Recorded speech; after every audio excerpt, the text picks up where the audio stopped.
So doing this video today on this 2005 Ford Mondeo 1.8.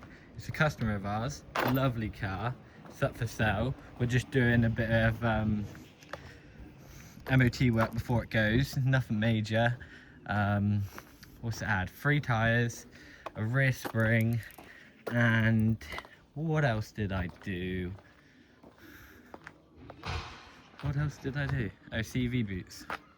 CV boots on the on this side, and a spring on that side. These 3 tyres, I believe. No, tyre on the other side. So that's all it needed to get through MOT on a 2005 car, which is pretty impressive. Now, back in the day, these would have been everybody's favourite. So I imagine, 2010, how many of these were on the roads? God, so many diesel ones, so many petrol ones. They were just everywhere. Everybody I knew had a Mondeo. My dad had the later gen when it came out. My brother's got a Mondeo, my cousin's got a Mondeo. Everybody seems to have them. Quite a few people I know have got them as well. Old banged up ones, use them for tip runs. They're kind of like a weekend banger car. Just for roughing up when they've got nicer stuff, and they are pretty decent. Some people aren't fans. I've never personally had one.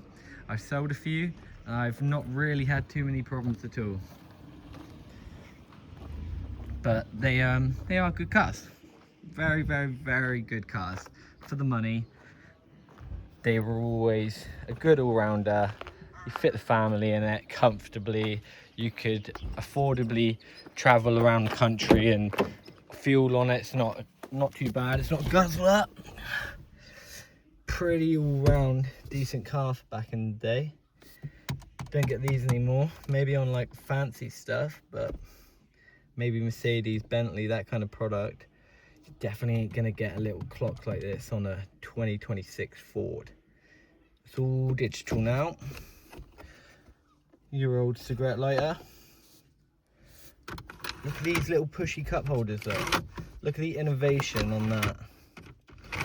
They were very good back in the day. We're coming up with neat little ideas. Like, look how small that fits into, and look how wide it is when it comes out. You just put your cup happily in there and it's not a problem. It's pretty sturdy.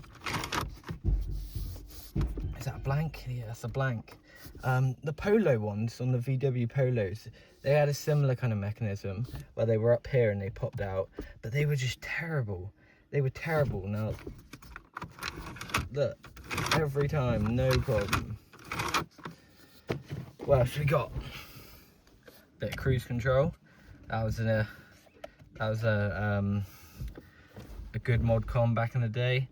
Everything's got it now, but back in a 2005, even 2012 car, you were lucky to have cruise.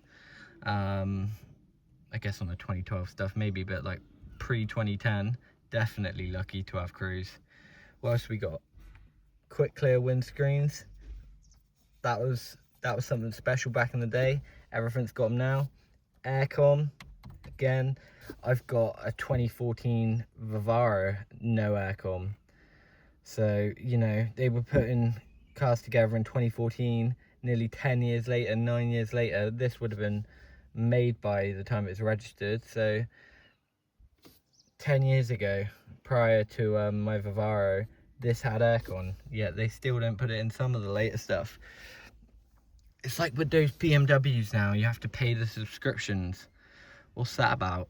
Who wants to pay for heated seats? This doesn't have heated seats, but I imagine some of them did back in the day. It's quite a nice seat, comfy thing. Electric windows again. Would you have had that? Now, before I tell you the mileage, what do you think's on this 2005, averaging what, 10k a year? So this should be 210,000 miles on the clock. Should be, going by the law of averages. Yet we've only got 122k.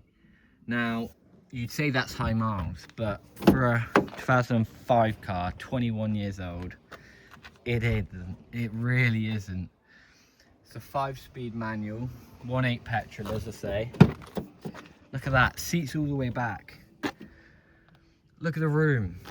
You just don't get that with newer cars. You get some big ass bulky SUV like a Tiguan or something, just to get that room in the back.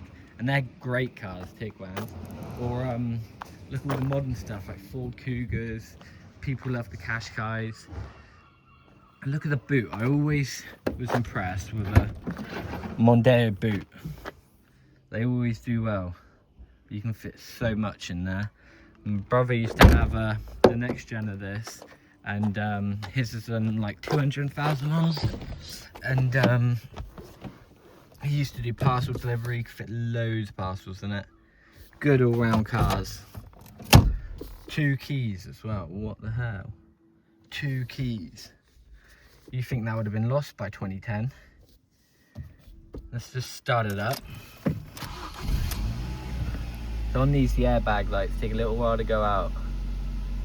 Boom, there she is, 70 degrees Fahrenheit. I mean, it feels hot to me, but anyway. What do you think of this sunglasses holder? Back in the day, 2005 onwards, did you have one of these? Petrol or diesel? Did you have a later Mondeo? We get quite a lot of the like 16 plates come into the garage, and I just don't find them as reliable. There's 2 taxis we look after, and one's done about 170 on a 16 plate, and one's done about 8k. And the 80k one's probably less reliable than the higher mile one. So they're not built like they used to with everything.